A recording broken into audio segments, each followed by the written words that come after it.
Auto డ్రైవర్లను Congress ప్రభుత్వం ఆదుకోవాలని BRS Uppal MLA Bandari Lakshma Reddy కోరారు. ఆటో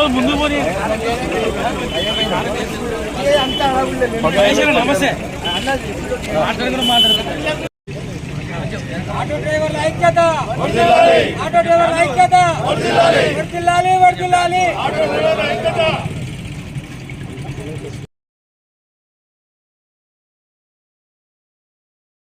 చేసి వాళ్ళ ఆటోలనే ఇటుకొచ్చిన నేను ఈరోజు. ఎందుకంటే కనీసం జనాల కన్నా, కనీసం బయట వాళ్ళకన్నా తెలవాలనే ఉద్దేశంతో ఆటోలో వచ్చిన. ముఖ్యంగా వీళ్ళకు మహిళలకు ఏదైతే ఫ్రీ ఇచ్చిందో గవర్నమెంట్, సంతోషం వాళ్ళకి ఇవని మాకేం బాధ లేదు. మాకు కావాల్సింది ఏంటంటే ఇప్పుడు ఎవరైతే ఆటోలు నడిపిస్తున్నారో వాళ్ళకు మినిమం ఒక 10,000 రూపాయలు మంత్లీ ఇచ్చేటట్టు ఇస్తే వాళ్ళకి ఏదైతే ఆ పిల్లల స్కూల్ ఫీజులు కట్టుకుంటారు, కిరాయిలు కట్టుకుంటారు.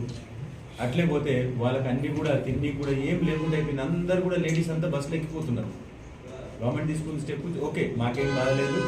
వాళ్ళతో పాటు వీళ్ళకు కూడా చేయాలని మేము కొంటున్నాం. వీళ్ళు ఎక్కువ మంది ఏం లేరు. వీళ్ళు ఎక్కువ ప్రతి ఆటో స్టాండ్కి మాట తిప్పి కొడితే 60-70 మంది కూడా వెళ్ళరు.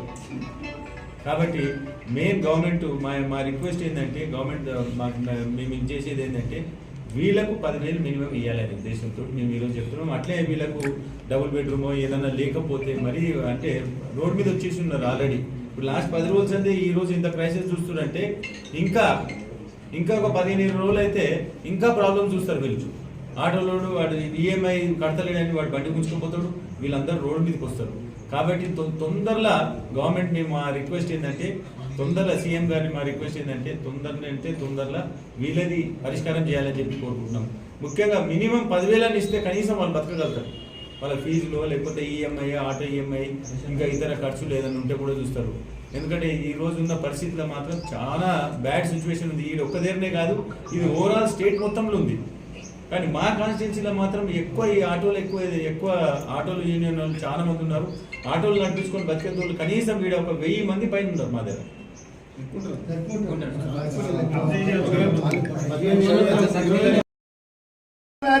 సొంత ఇల్లు లేకపోయినా ఏం కాదు చెప్పు. మరి కట్టుకోవాలి, పనికిరా కట్టుకోవాలి, ఇంతకేం చేసుకోవాలా, మేము ఏం బతకాలో చెప్పు. ప్రతి ఒక్కరికి తెలుసు మా జీవా పెట్టుకున్నారు. ఇంతకుముందు 5-6 వందలు చేసేది ఇప్పుడు అది కూడా అయితే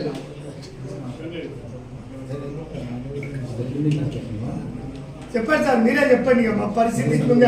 నేనేంటంటే ఇక చెప్పుకోలేకపోయిన ఆవేదన చెప్పు కానీ లేకపోతే వాళ్ళు ఏదైతే ఉన్నాయో దాన్ని బట్టి ఏమంటున్నాం మేము మా రిక్వెస్ట్. లేకపోతే ఎవరికో ఇచ్చే అవసరం లేదు. ముఖ్యంగా ఈ ఆటో డ్రైవర్లను కాపాడిన బాధ్యత కాంగ్రెస్ పార్టీది. వాళ్ళు కంపల్సరీ, ఎందుకంటే మేము మహిళలకు మేము ఎక్కడ కూడా వ్యతిరేకం లేదు. వాళ్ళకు ఫ్రీ అండి, వీళ్ళకు కూడా ఇవ్వమని చెప్పి కోరుకుంటున్నాం.